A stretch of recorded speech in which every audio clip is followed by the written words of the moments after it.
거지년이 뭘 더 바라는 거야? 이거 먹고 떨어져. 시어머니가 식탁 위에 합의서를 탁 내려치면서 한 말이에요. 외곽에 있는 낡은 빌라 한 채, 남편이 타다 버린 중고차 한 대, 위자료 5천만 원. 30년 된 가업에 남편 이름으로 된 재산이 수두룩한데 골라 제일 안 쓰는 것만 쏙쏙 담아서 던진 거죠. 남편은요, 옆에 앉아서 고개를 돌리고 있었어요. 한마디도 안 했습니다. 2,800만 원짜리 팔찌를 다른 여자 손목에 채워주던 그 남편이요. 아, 근데요. 저는 그 합의서에 사인했어요. 순순히요. 시어머니는 코웃음을 쳤고 남편은 끝까지 쳐다보지도 않았죠. 그런데 말이에요. 딱 한 달 뒤에 그 시어머니가 저한테 무릎을 꿇었거든요. 대체 그 한 달 동안 무슨 일이 있었느냐고요? 지금 바로 들려드릴게요. 안녕하세요, 시청자 여러분. 자, 그럼 상간녀의 충격적인 정체가 밝혀지면서 시댁이 통째로 무너진 서아경 씨의 사연 지금 시작합니다. 시어머니 환갑잔치를 일주일 앞둔 토요일 오후였어요. 저는 남편 준혁의 양복을 드라이클리닝에 맡기려고 옷장에서 꺼내 들었죠. 주머니를 뒤집어 확인하는 건 오래된 습관이에요. 손가락 끝에 접힌 종이 한 장이 걸렸습니다. 카르티에 매장 영수증이었어요. 여성용 팔찌 2,800만 원. 저는 영수증을 들고 한참 서 있었습니다. 제 생일에 10만 원짜리 케이크를 사달라고 했더니 눈을 흘기던 사람이었거든요. 손끝이 차가워지는 걸 느끼면서 저는 영수증을 원래 자리에 도로 넣었습니다. 그날 밤 준혁이 잠든 뒤 저는 거실 서랍에서 카드 명세서를 꺼냈어요. 최근 3달치를 한 장씩 넘기는데 청담동 레스토랑, 호텔 스파, 수입 화장품 매장. 금액이 하나같이 컸습니다. 날짜를 하나씩 짚어보니 전부 제가 집을 비운 날이었어요. 시어머니 병원에 모시고 간 날, 제사 준비로 시댁에 가 있던 날. 한 번도 빠짐없이 겹쳤죠. 다음 날 저는 환갑잔치 장소를 답사하러 호텔에 갔습니다. 로비를 지나 엘리베이터 앞으로 걸어가는데 익숙한 뒷모습이 보였어요. 준혁이었습니다. 옆에 긴 머리의 젊은 여자가 서 있었고 여자가 준혁의 팔짱을 끼며 고개를 기울여 웃었습니다. 저는 기둥 뒤로 몸을 숨기고 휴대폰 카메라를 들었어요. 손이 떨렸지만 셔터는 정확하게 눌렀습니다. 집으로 돌아와 사진을 확대한 뒤 준혁 회사 홈페이지를 열었어요. 경영기획팀 소속 직원 목록을 한 명씩 넘기다가 멈췄습니다. 한소율 대리, 약 1년 전 경력직으로 입사했다고 적혀 있었죠. 사진 속 여자와 같은 얼굴이었습니다. 소율의 인스타그램을 찾는 데는 오래 걸리지 않았어요. 최근 게시물에 손목 사진이 올라와 있었는데 그 손목에 카르티에 팔찌가 채워져 있었습니다. 소중한 사람에게라는 글이 달려 있었죠. 2,800만 원짜리 팔찌가 화면 안에서 빛나고 있었습니다. 그날 밤 준혁에게서 문자가 왔어요. 회식 길어진다. 늦을 것 같아. 같은 시각 소율의 인스타그램 라이브가 떴습니다. 와인바로 보이는 곳에서 촬영된 영상이었고 배경에 준혁의 목소리가 또렷하게 깔려 있었어요. 저는 이어폰을 꽂고 그 목소리를 끝까지 들었습니다. 다음 날 아침 저는 대학 동기 지연에게 전화를 걸었어요. 지연은 이혼 전문 변호사였습니다. 지연아, 나 준혁이 바람 피우는 거 알게 됐어. 지연이 수화기 너머에서 잠시 숨을 멈추더니 낮은 목소리로 말했습니다. 하경아, 지금부터 내가 하는 말 잘 들어. 감정대로 움직이면 네가 져. 증거를 모아. 최소 3건 이상. 상대 여자가 누군지도 확실하게 파악하고 그리고 제일 중요한 거 네가 알고 있다는 티를 절대 내지 마. 알겠어. 울고 싶으면 나한테 와서 울어. 그 집에서는 웃어. 알았지? 전화를 끊고 저는 세수를 했습니다. 거울 속 제 얼굴을 보면서 오늘부터 아무것도 모르는 사람이 되기로 했어요. 그 주 내내 저는 환갑잔치 준비에 매달렸습니다. 꽃꽂이 업체에 전화하고 한복을 수선 맡기고 하객 명단을 정리했어요. 시어머니 박금자가 이것도 못하냐, 저것도 다시 해라고 잔소리를 할 때마다 고개를 숙이고 네, 어머님 하고 대답했죠. 밤이 되면 준혁의 퇴근 시간과 외출 시간을 수첩에 적었습니다. 카드 명세서 날짜와 소율의 인스타그램 게시물 날짜를 나란히 놓고 줄을 그었어요. 빈칸이 하나씩 채워질 때마다 퍼즐 조각이 맞물리듯 그림이 선명해졌습니다. 환갑잔치 전날 밤이었어요. 준혁이 소파에서 잠들었길래 저는 준혁의 휴대폰을 집어들었습니다. 잠금 비밀번호는 결혼기념일이었죠. 바꾸지도 않았더군요. 소율과의 대화방을 열었습니다. 준혁이 보낸 메시지가 있었어요. 집안 행사 끝나면 우리 얘기 진지하게 하자. 소율의 답장이 바로 아래 달려 있었습니다. 오빠가 결정만 하면 돼. 나는 아빠한테 다 말할게. 우리 아빠가 누군데? 우리 아빠가 누군데? 저는 그 문장을 2번 읽었어요. 화면을 캡처하고 휴대폰을 원래 자리에 내려놓았습니다. 준혁은 코를 골며 자고 있었고 저는 그 옆에 앉아 한참 동안 어둠을 바라봤어요. 환갑잔치 당일 아침 저는 한복을 차려입고 호텔 연회장으로 향했습니다. 핸드백 안에는 외도 증거사진, 카드 명세서 사본, 대화 캡처본을 정리한 파일이 들어 있었어요. 하객들이 들어올 때마다 허리를 숙여 인사하고 시어머니 옆에 서서 접시를 챙기고 누가 봐도 흠잡을 데 없는 며느리 노릇을 했습니다. 준혁이 단상에 올라 건배사를 외쳤어요. 저희 어머니의 건강과 행복을 위하여. 하객들이 잔을 들어 올리는 사이 저는 준혁의 웃는 얼굴을 가만히 바라봤습니다. 저 웃음이 얼마나 갈 수 있을지 저는 조용히 세고 있었어요. 환갑잔치가 끝나고 며칠 뒤 저는 지연의 사무실에서 노트북 화면을 함께 들여다보고 있었습니다. 소율의 인스타그램을 처음부터 끝까지 훑는 작업이었어요. 이거 봐. 몰디브 리조트, 프라이빗 제트기 안에서 찍은 셀카 와인병 하나에 200만 원짜리. 지연이 스크롤을 내리며 손가락으로 화면을 짚었습니다.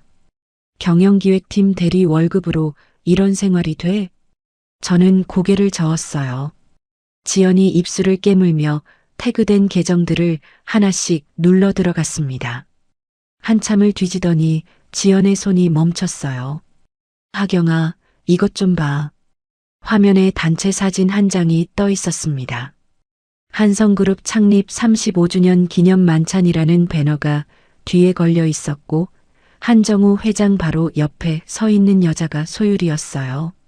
저와 지연은 동시에 말을 잃었습니다. 지연이 검색창에 무언가를 빠르게 입력하기 시작했어요. 한성그룹 지배구조, 주주현황, 한정우 회장 가족관계. 기사가 줄줄이 떴습니다. 한소율, 한정우 회장 외동딸, 지주회사 2대 주주.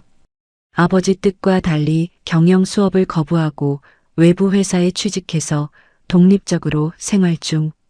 지연이 기사를 소리내어 읽다가 의자를 돌려 저를 마주 봤습니다. 하경아, 이건 보통 외도가 아니야. 시댁이 이 사실 알면 너를 내쫓을 거야.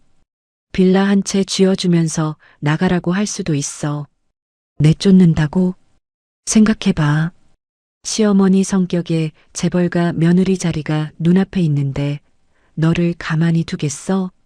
지연이 제 손을 잡으며 목소리를 낮췄어요. 선수 쳐야 돼. 시댁이 움직이기 전에 네가 먼저 준비해 놓아야 한다고. 사무실을 나서는데 다리에 힘이 풀리는 것 같았습니다. 한성그룹 회장의 딸이라니. 준혁이 저를 버리는 게 아니라 시댁 전체가 저를 갈아치우려는 판이 벌어지고 있었어요. 그날 저녁이었습니다. 부엌에서 설거지를 하고 있는데 현관문이 열리며 준혁이 들어왔어요. 신발을 벗기도 전에 시어머니 박금자가 거실에서 준혁을 불렀습니다. 준혁아, 이리 와봐. 엄마한테 할 얘기가 있지? 저는 수도꼭지를 틀어놓은 채 귀를 기울였어요. 박금자의 목소리가 평소와 달랐습니다. 들떠 있었어요. 소율이 그의 아버지가 한성그룹이라며? 박금자가 준혁의 팔을 잡으며 낮은 목소리로 말했지만 흥분을 감추지 못하는 게 부엌까지 또렷하게 들렸습니다. 엄마, 어떻게 아셨어요? 어떻게 알긴, 엄마가 모르는 게 어딨어. 준혁아, 이건 하늘이 준 기회야. 알겠지? 준혁이 뭐라고 대답했는지는 물소리에 묻혀 잘 들리지 않았어요. 하지만 박금자의 웃음소리는 선명했습니다. 저는 설거지 그릇을 수세미로 문지르면서 손에 힘을 줬어요. 손가락 마디가 하얗게 되도록. 그 뒤로 며칠간 집안 공기가 달라졌습니다. 박금자는 저한테 말을 줄였어요. 밥을 차려놓으면 고개만 까딱하고 전에는 이것저것 시키던 잔심부름도 뚝 끊겼죠. 준혁은 주말에도 외출했고 돌아오면 박금자와 안방에서 문을 닫고 뭔가를 의논했습니다. 저는 그 문 앞을 지나다닐 때마다 웅성거리는 소리를 들었어요. 그래서 거실 책장 뒤에 소형 녹음기를 붙여놓았습니다. 지연이 미리 준비해 준 것이었어요. 이틀째 녹음기를 회수해서 이어폰을 꽂았습니다. 박금자의 목소리가 흘러나왔어요. 하경이를 빨리 정리해. 소율이네 쪽에서 마음 바뀌기 전에 끝내야 돼. 엄마, 그래도 갑자기 이혼하자고 하면. 갑자기는 무슨. 네가 밖에서 뭘 하든 그년이 뭘 알겠어. 합의서는 내가 만들어 놓을 테니까 넌 입만 다물고 있어. 한성그룹 라인을 타야 우리 준성식품이 사는 거야. 알겠어? 네. 녹음기를 멈추고 이어폰을 뺐습니다. 정리라는 단어가 귓속에서 맴돌았어요. 5년을 살았습니다. 시어머니 병원을 수행하고 제사를 준비하고 명절마다 온 친척의 밥상을 차렸어요. 그런데 저는 이 집에서 정리 대상이 된 거였죠. 지연의 사무실로 달려가 녹취 파일을 건넸습니다. 지연이 끝까지 듣고 나서 헤드폰을 벗으며 말했어요. 완벽해. 바람 피운 쪽에서 먼저 이혼을 밀어붙이는 정황까지 잡혔으니까 법적으로 네가 훨씬 유리해. 시댁에서 조건을 내밀면 일단 들어. 근데 절대 바로 사인하지 마. 재산 목록 빠진 거 없는지 내가 다 확인할 테니까. 저는 지연의 책상 모서리를 잡고 숨을 한번 깊이 들이쉬었어요. 지연아, 이제 울 시간은 끝났어. 저 사람들이 판을 버려놨으니까 그 판 위에서 가져갈 수 있는 건 전부 가져가겠어. 지연이 고개를 끄덕이며 제 어깨를 한번 두드렸습니다. 그날 밤 방에 혼자 앉아 서랍 깊은 곳을 뒤졌어요. 결혼 전에 쓰던 것들이 나왔습니다. 식품기사 자격증, 7년간 식품연구소에서 개발했던 레시피 노트, 업계 수상 경력 서류, 시어머니가 퇴사를 강요한 뒤로 한 번도 열어보지 않았던 것들이었죠. 레시피 노트를 펼쳐들었습니다. 마지막 페이지에 한식 밀키트 레시피가 미완성인 채로 남아 있었어요. 연구소를 나오던 날 끝내지 못했던 것이었습니다. 이것들이 앞으로 쓸모가 있을 수도 있겠다는 생각이 처음으로 스쳤어요. 그 주 금요일 저녁이었습니다. 박금자가 식탁 위에 서류 봉투 하나를 탁 올려놓더니 맞은편 의자를 손으로 가리키며 저를 앉혔어요. 결혼하고 5년 만에 처음으로 이름을 불러줬습니다. 하경이, 우리가 생각을 좀 했는데 할 얘기가 있다. 저는 이 대화가 어떻게 끝날지 이미 알고 있었지만 아무것도 모르는 얼굴을 지었습니다. 박금자가 서류 봉투에서 종이 묶음을 꺼내 식탁 위에 펼쳤습니다. 여기 다 적어놨으니까 읽어봐.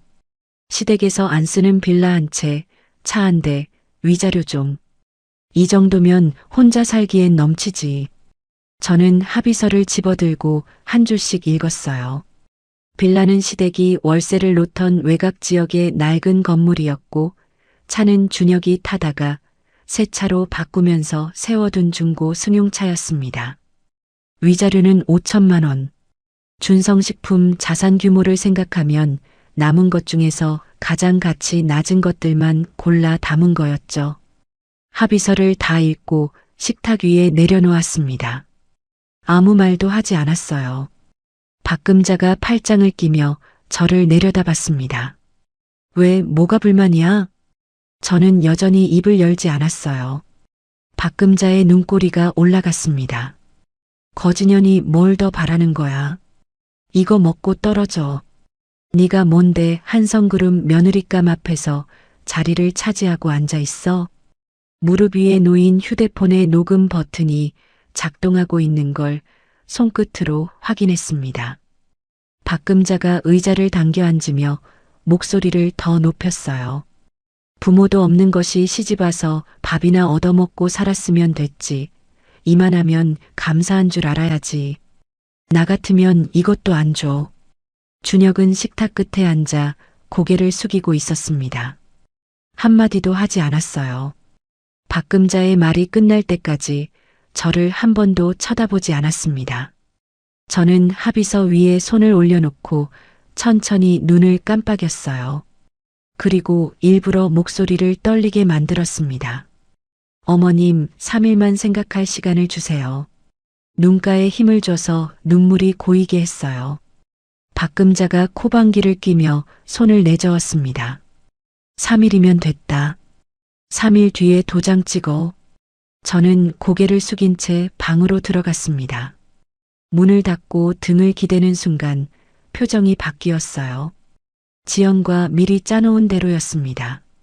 시댁이 조급해지도록 유도하면서 합의 조건을 법적으로 검토할 시간을 버는 것. 3일이면 충분했어요. 다음 날 아침 지연의 사무실에서 합의서를 펼쳐놓고 분석했습니다. 빌라 시세가 3억 정도, 중고차 2천만 원, 위자료 5천만 원. 다 합쳐서 3억 7천만 원이야. 지연이 볼펜으로 숫자를 적으며 저를 봤어요. 준성식품 자산하고 준혁이 이름으로 된 재산 다 합치면 훨씬 더 받아낼 수 있어. 소송하면 네가 유리해. 증거도 충분하고. 소송하면 몇 년이야? 최소 1년, 길면 2년 넘게 갈 수도 있어. 저는 창밖을 바라봤습니다. 잠깐 생각한 뒤 입을 열었어요. 이 조건 그대로 받을게. 뭐? 지연이 볼펜을 놓으며 눈을 크게 떴습니다.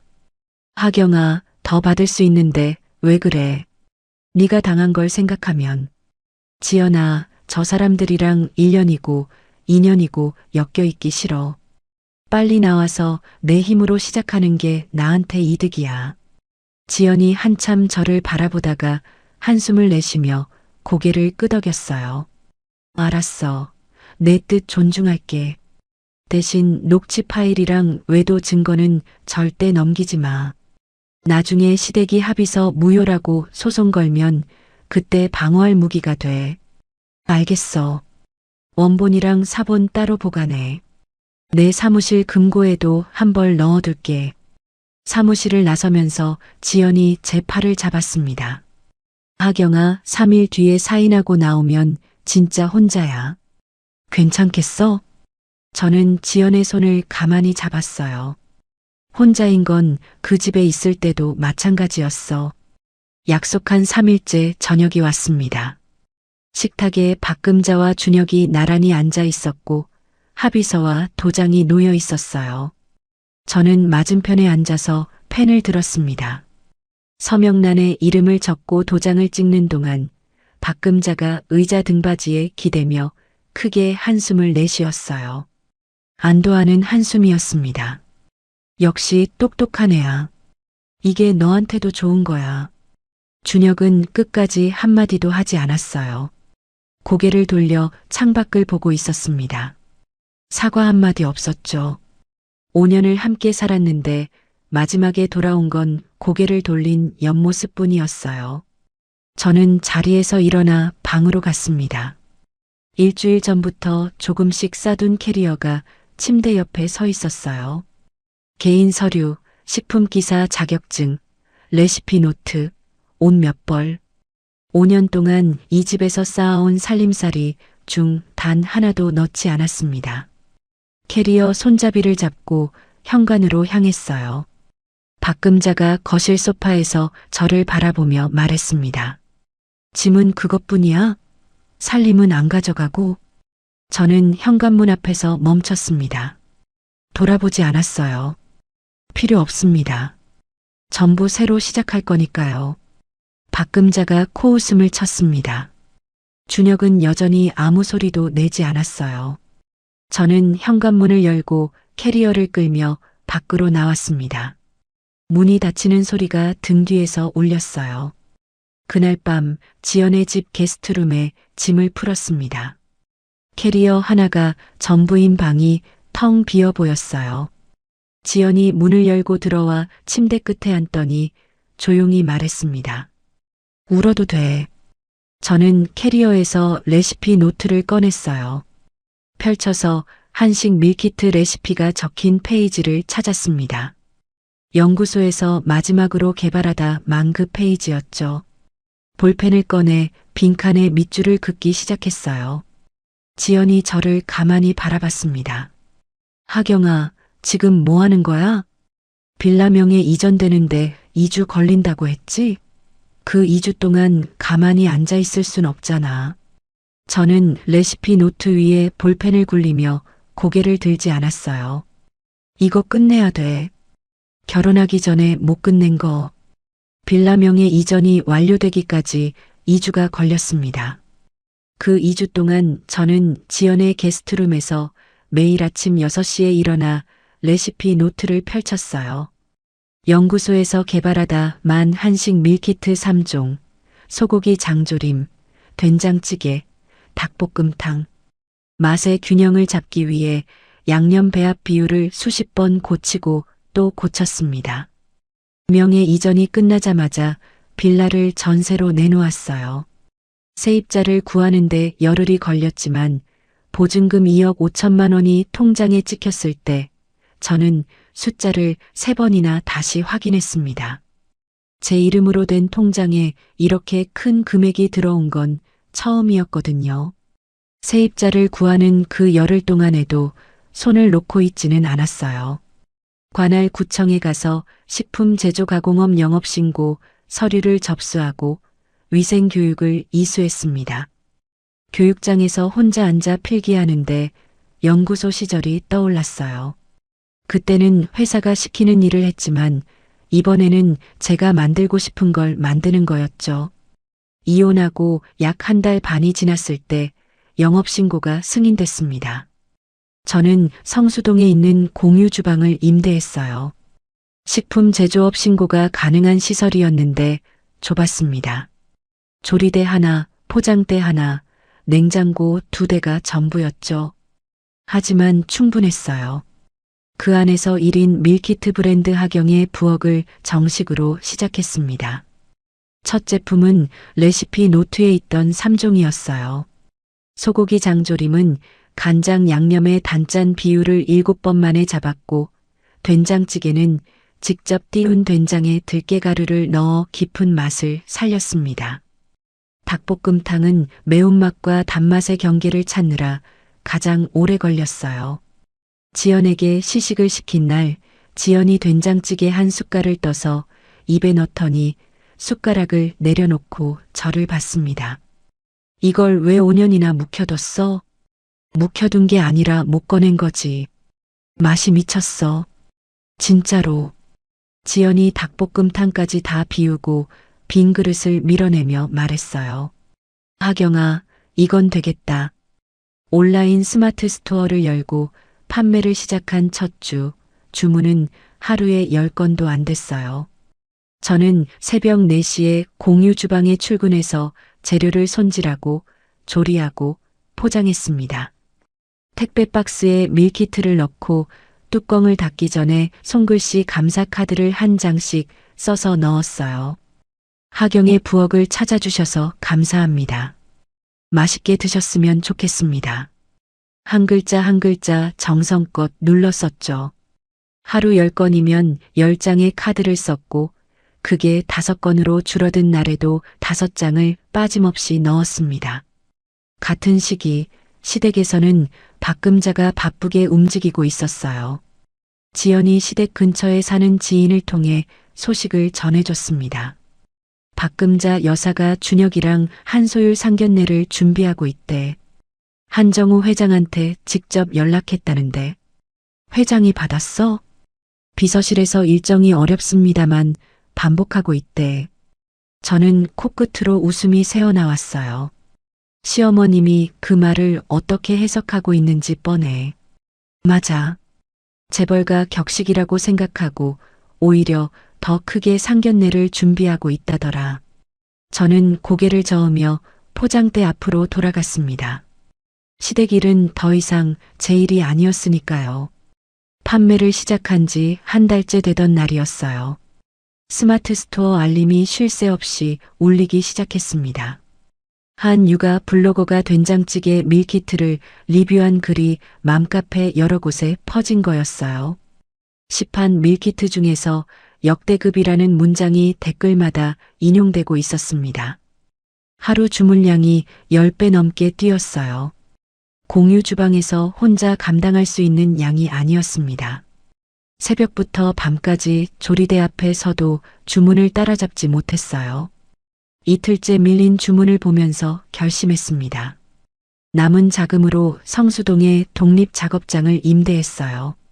공유 주방보다 3배는 넓었고 조리 보조 인력 2명을 고용했습니다. 면접을 보면서 한 가지만 물었어요. 밀키트 드셔본 적 있으세요? 네, 자주 사 먹어요. 우리가 만든 건 그것보다 맛있을 겁니다. 같이 해보실래요? 두 사람 모두 바로 다음 주부터 출근했습니다. 생산량을 늘리는데 뜻밖의 도움이 왔어요. 식품연구소 시절 거래하던 식자재 납품업체 김 사장이 전화를 걸어왔습니다. 하경 씨, 다시 시작했다며? 누가 그러던데? 네, 사장님. 작게 시작했어요. 작게 시작한 게 맞아? 요즘 온라인에서 하경의 부엌이 난리던데. 내가 식자재 직거래 해줄까? 중간 유통 빼면 원가가 꽤 내려갈 거야. 저는 수화기를 잡은 손에 힘이 들어갔어요. 정말요? 감사합니다, 사장님. 김 사장의 직거래 덕분에 원가를 줄이면서도 재료의 질은 올릴 수 있었습니다. 주문이 계속 늘면서 온라인 식품 플랫폼 2곳에서 입점 제안이 들어왔어요. 지연에게 계약서 검토를 맡기고 조건이 유리한 쪽과 입점 계약을 체결했습니다. 하경의 부엌이 서서히 궤도에 오르기 시작한 거였죠. 그 무렵 지연이 또 시댁 소식을 전해왔어요. 저녁에 작업장 정리를 마치고 전화를 받았습니다. 박금자 여사가 동네 모임에서 자랑하고 다닌대. 곧 우리 준혁이가 한성그룹 사위가 된다고. 뭐라고? 거래처 사장들 사이에도 소문이 퍼졌대. 준성식품이 한성그룹주를 탄다고 기대하는 분위기라더라. 수화기를 잡고 한참 말이 없었어요. 그 소문이 어떤 결과를 불러올지 저는 알고 있었습니다. 하지만 말하지 않았어요. 하경아, 너 왜 말이 없어? 아니야. 그쪽은 그쪽 일이고 나는 내일 할게. 전화를 끊고 작업장 불을 껐습니다. 사업 계획서를 쓰기 시작했어요.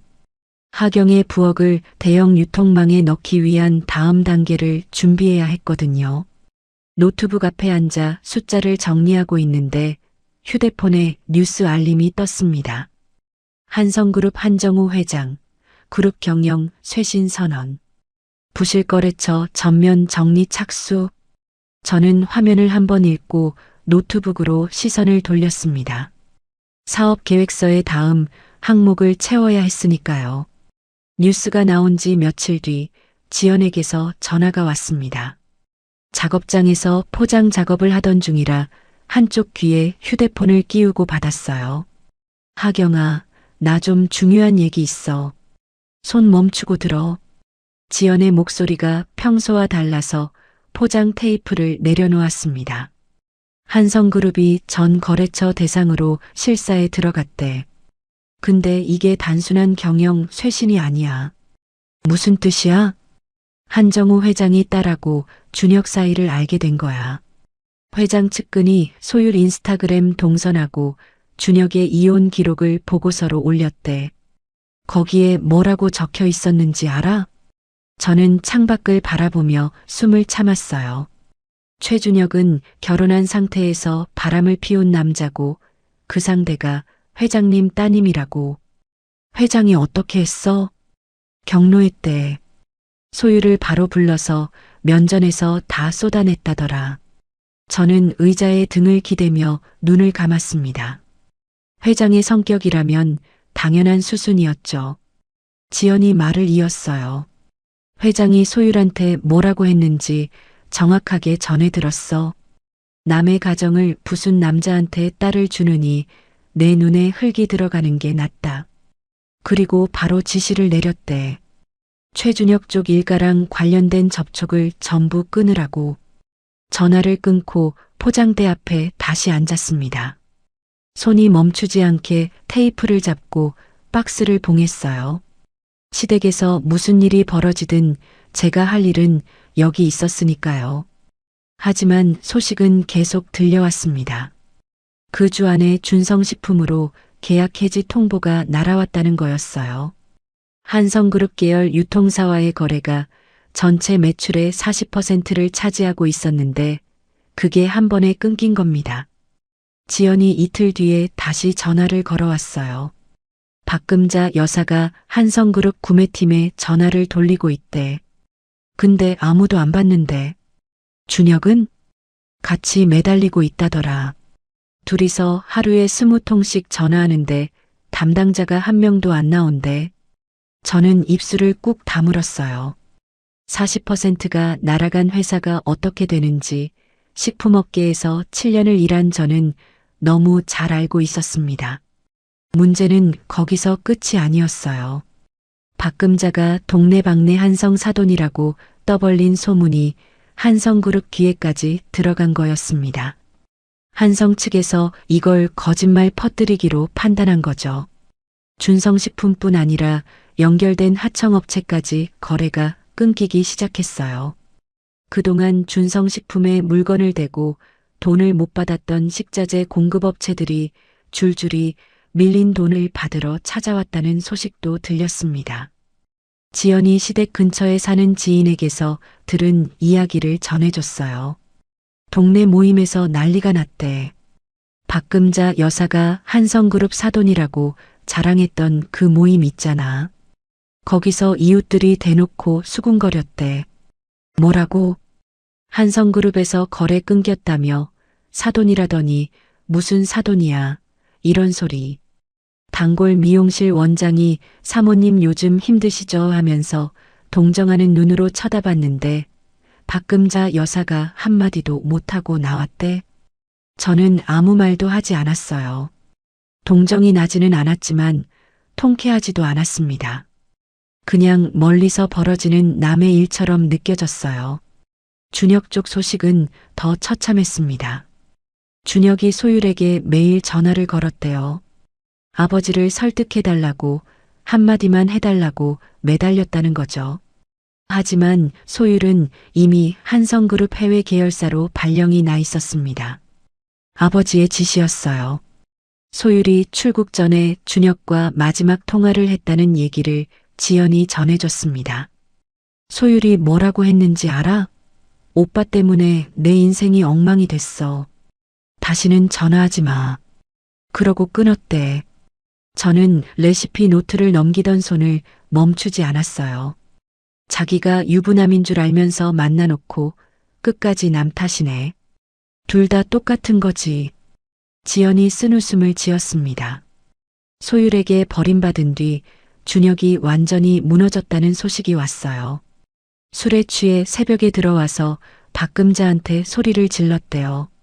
지연이 시댁 근처 지인에게 들은 이야기를 그대로 전해줬습니다. 준혁이가 현관문을 발로 차고 들어오면서 고함쳤대. 어머니가 이혼하라고 했잖아요. 어머니 말만 안 들었으면 하경이랑 조용히 살았을 텐데. 그래서 시어머니는 네가 바람을 피워놓고 나한테 따지냐 하면서 둘이 밤새 싸웠대. 옆집까지 다 들었다더라. 저는 수화기를 잡고 조용히 숨을 내쉬었어요. 조용히 살았을 거라는 준혁의 말이 귓속에서 맴돌았습니다. 2,800만 원짜리 팔찌를 다른 여자 손목에 채워주면서 조용히 살았을 거라니. 어이가 없어서 웃음이 나올 뻔했지만 웃지 않았어요. 거기에 한 가지가 더 있었습니다. 준혁이 회사에서도 잘린 거였어요. 소율과의 관계가 사내에 알려지면서 인사위원회에 넘어갔고 결혼한 사실을 숨기고 같은 회사 직원과 부적절한 관계를 유지한 게 사내 규정에 걸린 거였습니다. 권고사직 통보를 받았대요. 여자도 잃고 직장도 잃고 어머니의 사업까지 무너지는 걸 눈앞에서 지켜보고 있는 셈이었죠. 저는 이 모든 이야기를 들으면서도 한 번도 시댁에 연락하지 않았어요. 전화를 걸 이유도 찾아갈 이유도 없었습니다. 저는 작업장에서 밀키트를 만들고 주문을 포장하고 배송을 보내는 일에만 집중했어요. 그러던 어느 오후였습니다. 작업장 전화가 울렸어요. 모르는 번호였는데 받아보니 낯선 목소리가 들렸습니다. 하경의 부엌 서하경 대표님 되시죠? 네, 맞습니다. 한성프레시 유통 바이어팀입니다. 온라인 플랫폼에서 대표님 제품의 고객 후기와 판매 추이를 확인했는데요. 저희 쪽 입점을 검토하고 싶어서 연락드렸습니다. 미팅 일정을 잡을 수 있을까요? 한성프레시, 한성그룹 계열 유통사, 시댁이 잃어버린 바로 그 거래처였습니다. 저는 수화기를 잡은 채 2초쯤 멈췄다가 입을 열었어요. 네, 일정 조율하겠습니다. 전화를 끊고 작업장 의자에 천천히 앉았습니다. 심장이 빠르게 뛰고 있었지만 얼굴에는 아무 표정도 짓지 않았어요. 한성프레시 바이어에게서 전화를 받은 다음 날 저는 지연에게 먼저 연락했습니다.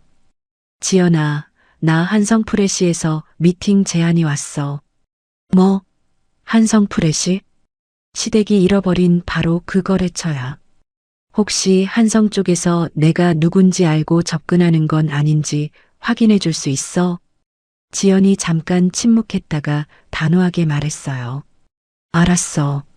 내가 알아볼게. 미팅 일정은 좀 뒤로 잡아놔. 이틀 뒤 지연에게서 답이 왔습니다. 확인했어. 한성프레시 바이어팀이 신규 입점 업체 대표 신원을 조회하면서 네가 최준혁 전 배우자라는 걸 이미 파악하고 있어. 그래서?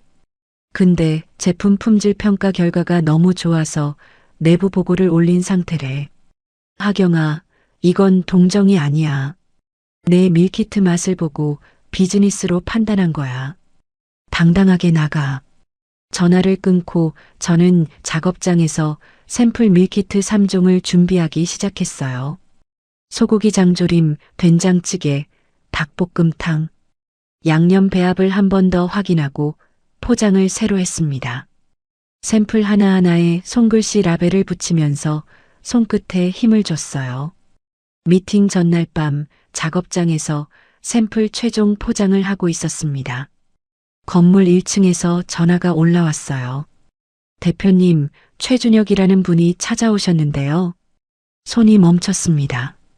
포장 테이프를 잡은 채 3초쯤 가만히 서 있었어요. 올려보내주세요. 작업장 문이 열리고 준혁이 들어왔습니다. 양복 대신 구겨진 점퍼를 입고 있었고 면도를 안 한 턱에 수염이 지저분하게 자라 있었어요. 눈이 충혈되어 있었습니다. 결혼 생활 5년 동안 항상 말끔하게 차려입던 사람이 맞나 싶을 정도였죠. 준혁이 작업장 안을 둘러봤어요. 조리대, 포장대, 냉장고, 벽에 붙은 주문서들. 시선이 한 바퀴 돌더니 저한테 멈췄습니다. 여기서 이런 걸 하고 있었구나.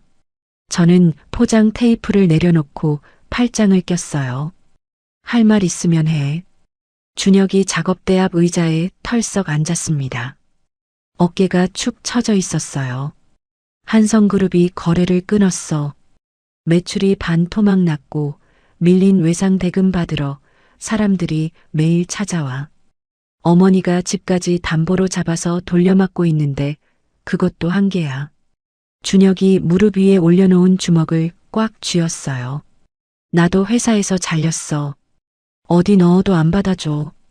저는 아무 말 없이 준혁을 바라봤습니다. 하경아, 네가 한성 쪽이랑 연결이 있다는 얘기를 들었어. 한마디만 해줘. 한마디만 해주면. 내가 왜? 준혁의 말이 끊겼어요. 내가 왜 그래야 되는데? 이유를 하나라도 대봐. 준혁이 입을 열었다가 다물었습니다. 저는 작업대에 기대서며 준혁의 눈을 똑바로 봤어요. 네가 선택한 결과를 내가 수습해야 할 이유가 없어. 이혼장에 도장 찍는 순간 끝났어. 준혁이 한참 바닥을 내려다봤습니다. 입술이 파르르 떨리는 게 보였어요. 하지만 할 말을 찾지 못한 채 의자에서 일어났습니다. 아무 말 없이 작업장 문을 열고 나갔어요. 문이 닫히는 소리가 울렸습니다. 저는 다시 포장 테이프를 집어들고 샘플 박스를 봉했어요. 내일 미팅에 가져갈 것들이었으니까요. 사흘 뒤였습니다. 오전에 작업장에서 발주서를 정리하고 있는데 1층에서 또 전화가 올라왔어요. 대표님, 박금자라는 분이. 가슴이 한번 쿵 내려앉았습니다. 올려 보내주세요. 작업장 문이 열리고 박금자가 들어왔어요. 화장기 없는 얼굴에 검은 코트를 입고 있었습니다. 환갑잔치 때 금빛 한복을 입고 하객들 앞에서 웃음을 뿌리던 사람이 맞나 싶었어요. 볼이 꺼져 있었고 눈 밑에 그늘이 짙었습니다. 박금자가 작업장 안을 천천히 둘러봤어요. 조리대 위에 놓인 밀키트 포장재, 벽에 붙은 위생관리표, 냉장고에 적힌 재고 목록. 네가 여기서 음식 장사를 하고 있었구나.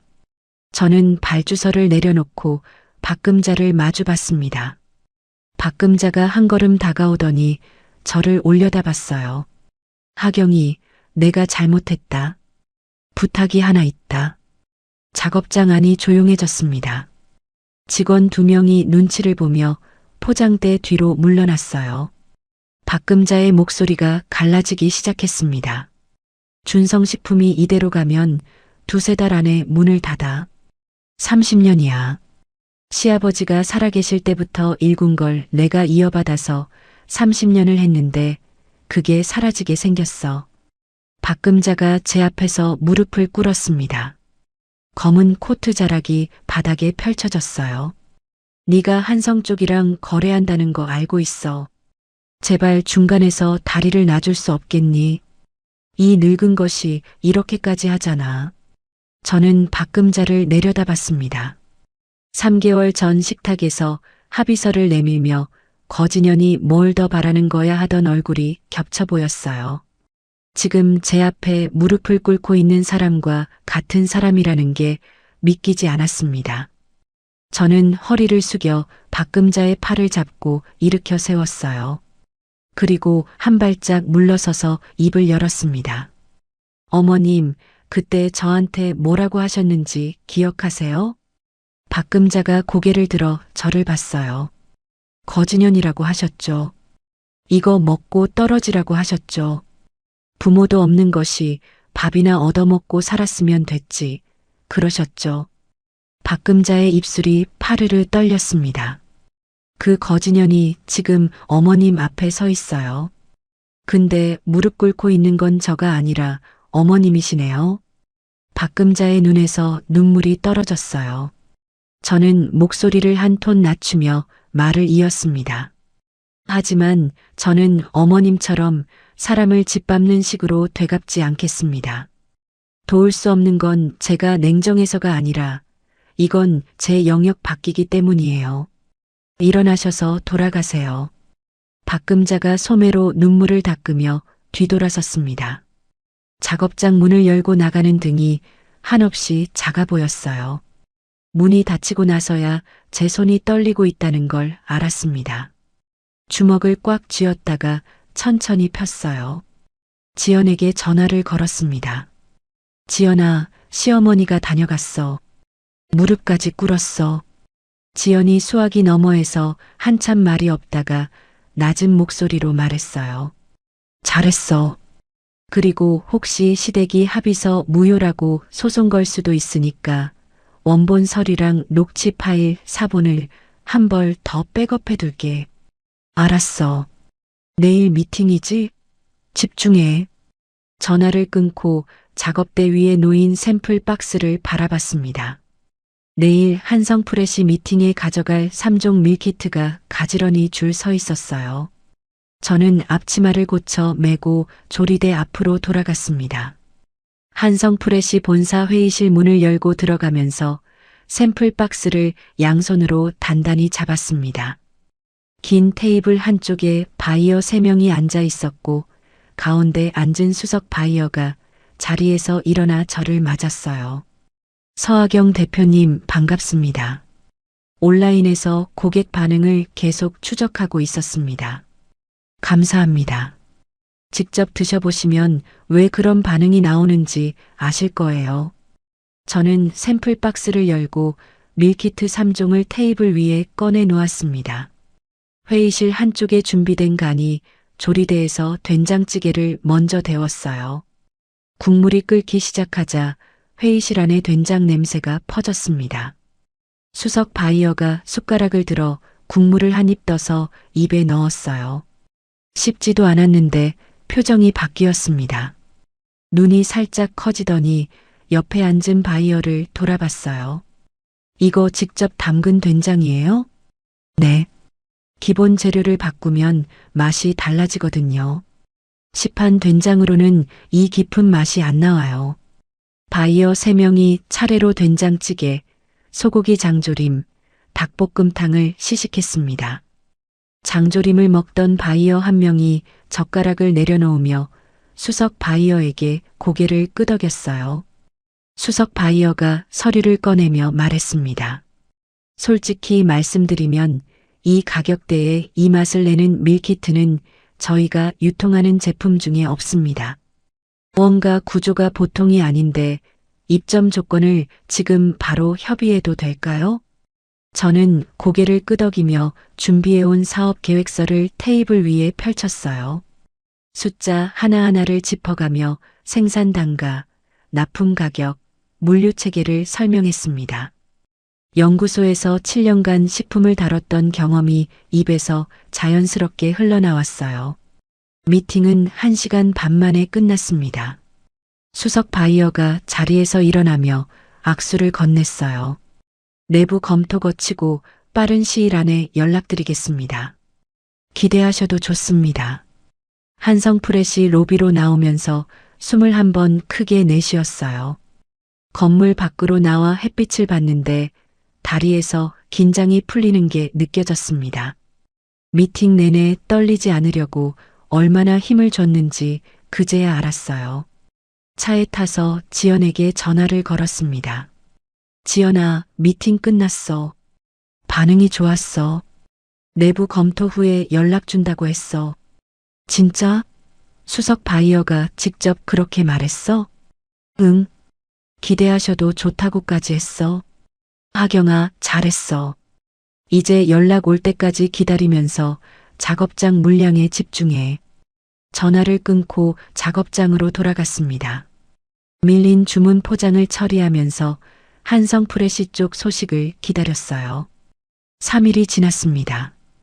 오후에 작업장에서 닭볶음탕 양념 배합을 확인하고 있는데 휴대폰이 울렸어요. 모르는 번호였습니다. 서하경 대표님 되십니까? 네, 맞습니다. 한성그룹 회장 비서실입니다.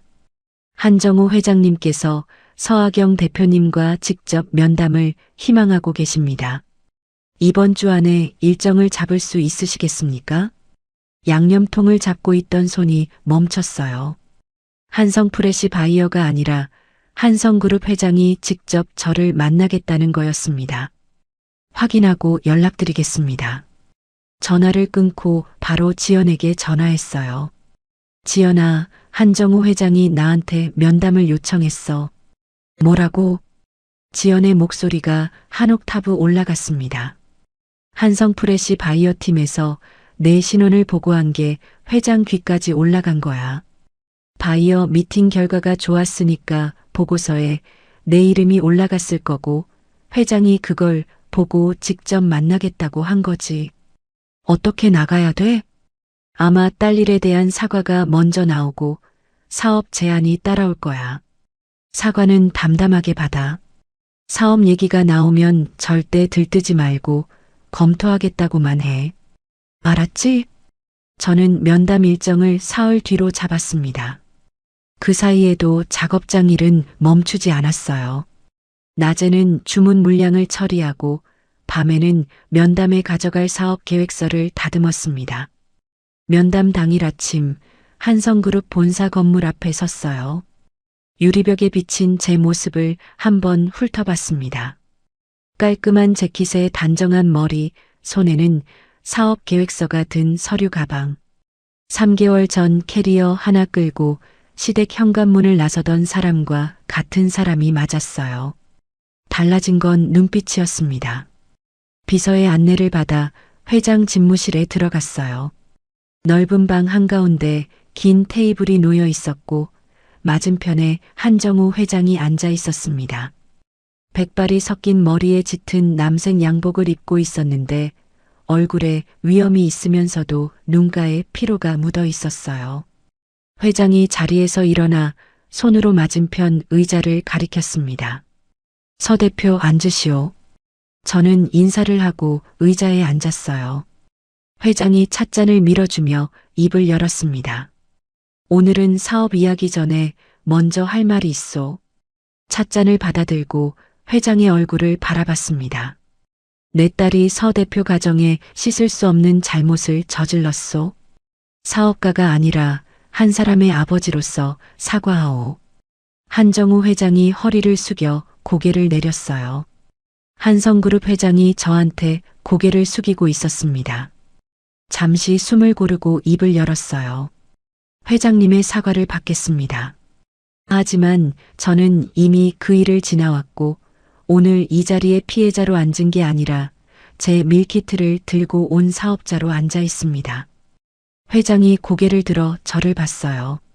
눈에 무언가가 스치는 게 보였습니다. 고개를 한번 끄덕이더니 화제를 바꿨어요. 한성프레시 바이어 팀에서 보고서를 올렸소. 시식평가 점수가 역대 입점 제한 제품 중 최고였소.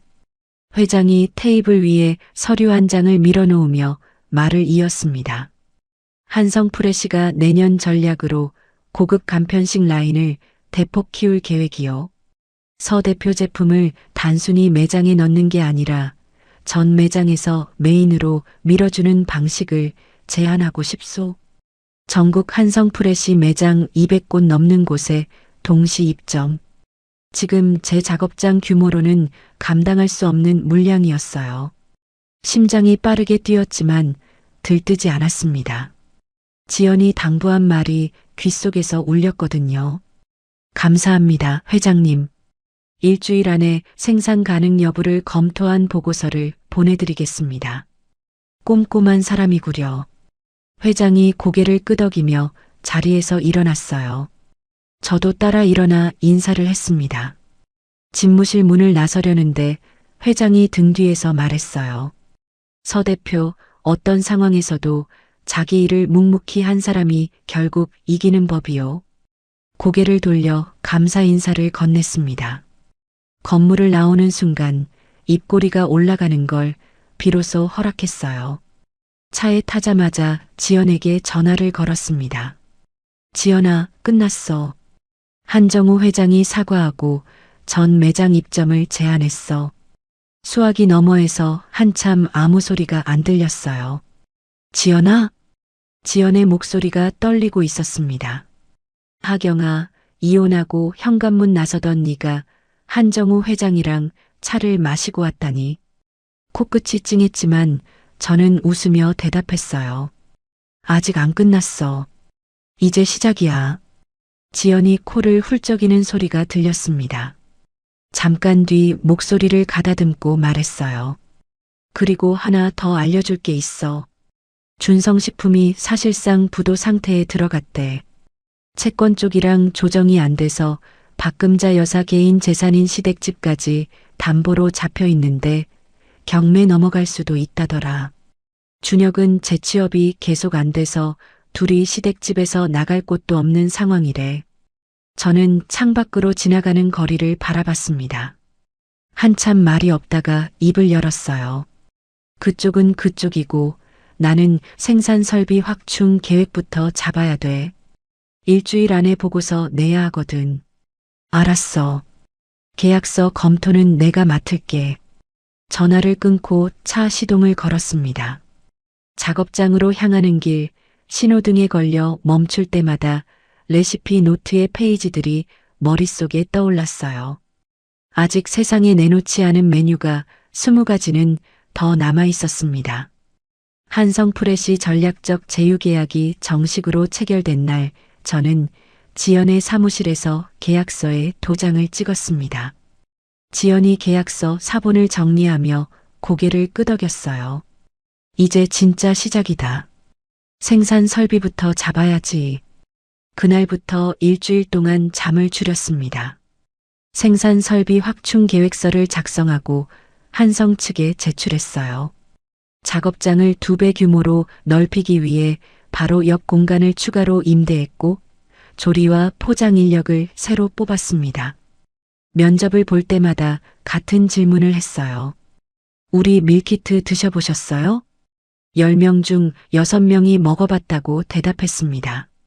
그 중에서 눈이 반짝이며 맛 이야기를 하는 사람들을 골랐어요. 전국 200곳 넘는 매장에 동시에 납품하려면 조리 라인을 3개로 늘려야 했고 포장 라인도 따로 분리해야 했습니다. 장비를 들이고 라인을 세팅하고 시운전을 하는데 약 1달이 걸렸어요. 그 1달 동안 저는 새벽 5시에 출근해서 밤 11시에 퇴근했습니다. 지연이 전화할 때마다 밥은 먹고 다니냐고 물었고 저는 매번 밀키트 시식하느라 배 터져 하고 웃었어요. 전 매장 입점이 시작된 첫 주였습니다. 아침에 작업장에 출근해서 컴퓨터를 켰는데 한성프레시 내부 판매 데이터가 메일로 와 있었어요. 간편식 부문 판매 1위. 입점 3일 만이었습니다. 점심때 지연에게서 전화가 왔어요. 하경아, 뉴스 봤어? 무슨 뉴스? 포털 뉴스 탭에 내 브랜드 기사 떴어. 무명 밀키트 브랜드 대형 유통망 입점 직후 1위 등극이라고. 저는 컴퓨터에서 기사를 검색해 봤습니다. 제 이름이나 얼굴은 나오지 않았지만 하경의 부엌이라는 브랜드명이 제목에 박혀 있었어요. 기사 댓글에 된장찌개 진짜 맛있다. 장조림은 매번 품절이던데라는 글들이 줄줄이 달려 있었습니다. 인스타그램에서 하경의 부엌 해시태그가 실시간 트렌드에 올라가고 있대. 지연의 목소리가 들떠 있었어요. 저는 화면을 바라보며 조용히 숨을 내쉬었습니다. 시댁에서도 봤을 거야. 지연이 조심스럽게 말했어요. 봤으면 봤겠지.